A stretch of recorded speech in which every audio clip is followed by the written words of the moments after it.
CM Punk kalahkan Jey Uso dan jadi World Champion yang baru. John Cena umumkan turnamen untuk jadi lawan terakhirnya. Jade Cargill akhirnya jadi WWE Women's Champion. Dan masih banyak lagi. Selamat datang di Extra News, di mana kita akan bahas berita dan rumor terkini tentang WWE. CM Punk kalahkan Jey Uso dan jadi World Champion yang baru. Setelah Seth Rollins kena cedera bahu serius dan harus operasi, WWE akhirnya mencabut gelarnya dan ngumumin bakal ada Battle Royale buat nentuin siapa yang bakal ketemu CM Punk demi rebutan gelar kosong itu di Saturday Night's Main Event.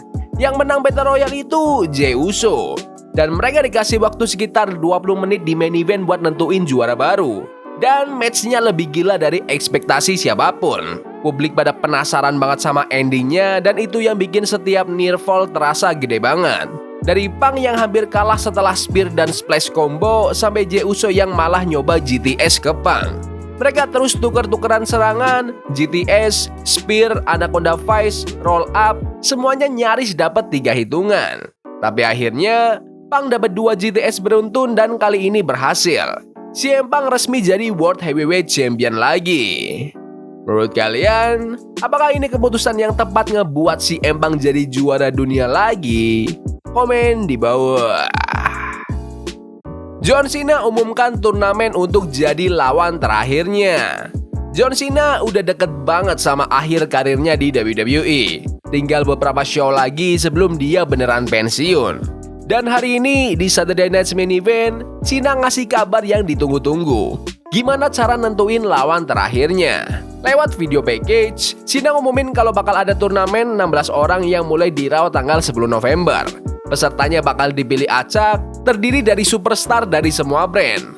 Raw, SmackDown, NXT, bahkan mungkin talenta dari luar WWE. Pemenangnya bakal dapat kehormatan jadi orang terakhir yang lawan John Cena di ring. Rumor yang beredar sekarang sih bilang Gunther kemungkinan besar bakal jadi lawan finalnya. Tapi ya, dunia gulat tuh unpredictable banget sekarang. Rencana bisa berubah kapan aja, dan WWE kayaknya emang sengaja mainin rasa penasaran fans. Menurut kalian, siapa nih yang paling cocok jadi lawan terakhir John Cena? Komen di bawah. Jade Cargill akhirnya jadi WWE Women's Champion. Prediksi para oddsmaker ternyata tepat banget. Jade Cargill dijagoin buat ngerebut Women's Championship dari Tiffany Stratton, dan dia benar-benar buktiin itu di Saturday Night's Main Event. Tiffany masih punya cedera lutut dari minggu sebelumnya, dan Jade benar-benar manfaatin itu habis-habisan. Dia mainin gaya lambat, dominan, dan penuh tekanan. Benar-benar nampilin powernya dari awal. Tiffany sempat ada sedikit perlawanan, tapi mayoritas matchnya murni Jade Cargill show. Michael Cole bahkan bilang dari meja komentator, badai baru udah datang ke WWE, dan ini peringatan buat semua superstar SmackDown. Dan emang bener, ini kelihatan kayak momen besar buat Cargill. WWE ngelakuin perubahan ini tepat sebelum musim besar dimulai. Survivor Series, Royal Rumble, Elimination Chamber, dan WrestleMania. Timingnya pas banget. Menurut kalian, apakah Jade Cargill emang udah pantas jadi WWE Champion? Komen di bawah. Cody Rhodes menang curang lawan Drew McIntyre. WWE langsung tancap gas di acara Saturday Night's Main Event dari Delta Center, Salt Lake City, Utah. Begitu acara mulai, Cody Rhodes langsung keluar buat pertandingan pembuka, mempertahankan gelar Undisputed WWE Championship lawan Drew McIntyre. Dan nih, ada aturan tambahan dari SmackDown kemarin. Kalau Cody sampai kena count out atau diskualifikasi, dia tetap kehilangan gelar. Jadi fans sempat mikir, wah jangan-jangan mereka mau bikin perubahan juara nih. Tapi ternyata enggak juga. Sepanjang match, WWE bikin penontonnya tegang. Cody yang belakangan ini agak terlalu emosional terus dipancing sama Drew. Ada momen dia sampai dorong wasit, tapi langsung minta maaf. Nyaris banget kena DQ. Ada juga spot gila waktu McIntyre nendang Cody dari atas tali sampai Cody jatuh nabrak meja komentator. Wasit udah hitung sampai 9 dan Cody baru masuk ring di detik terakhir. Habis itu, wasit kena tabrak di pojok ring, Drew ambil sabuk juara dan coba kasih buat nyerang. Tapi kayak biasa, yang akhirnya malah manfaatin momen itu adalah Cody. Dia hajar Drew dengan DDT di atas sabuk, terus begitu wasit sadar, langsung dia kasih crossroads untuk memenangkan pertandingan.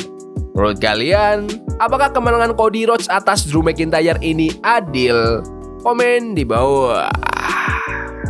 Dominic Mysterio berhasil pertahankan gelarnya lagi. Dan kayak biasanya, Dominic Mysterio tetap jadi the dirtiest player in the room. Dia bohong, curang, dan nyolong lagi demi mempertahankan gelar Intercontinental Championship-nya di match triple threat lawan Rusev dan Penta. Finishnya twisted banget, penuh drama, dan ujung-ujungnya Dom yang keluar dengan tangan terangkat.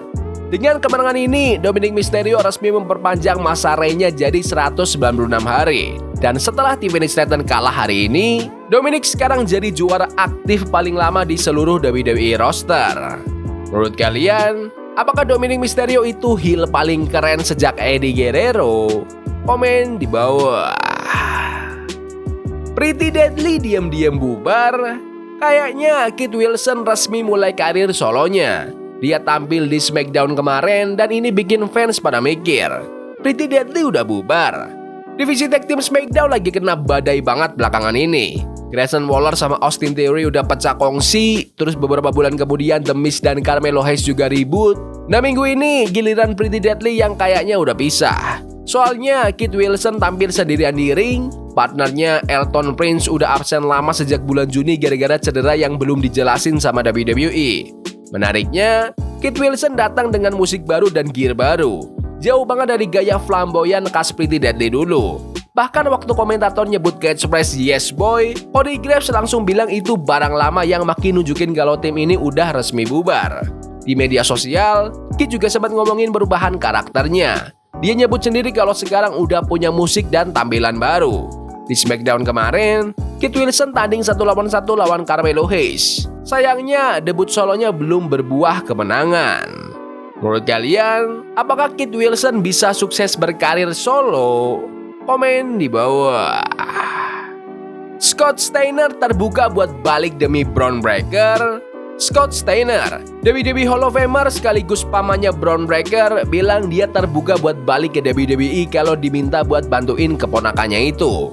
Bron Breakker lagi makin matang banget sebagai bagian dari The Vision, apalagi sejak dia berkhianat ke Seth Rollins beberapa minggu lalu. Banyak fans dan legenda yang percaya Breakker udah siap banget buat naik ke level main event, dan dia udah dianggap menjadi calon bintang besar. Sekarang dia satu tim sama Paul Heyman dan Bronson Reed di Raw, tapi kalau bisa kerja bareng Scott Steiner, wah itu bisa jadi storyline yang gila banget.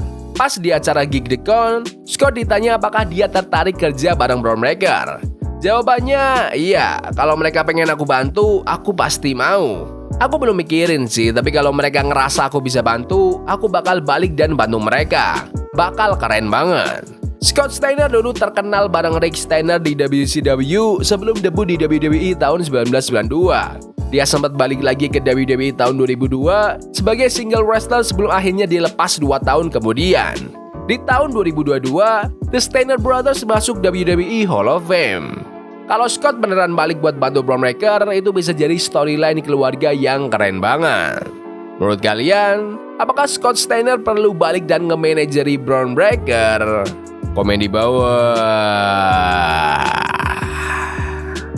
Ya udah gitu aja video berita hari ini. Jangan lupa like dan subscribe ke channel ini karena aku pengen 20.000 subscribers di bulan ini. Tolong bantu.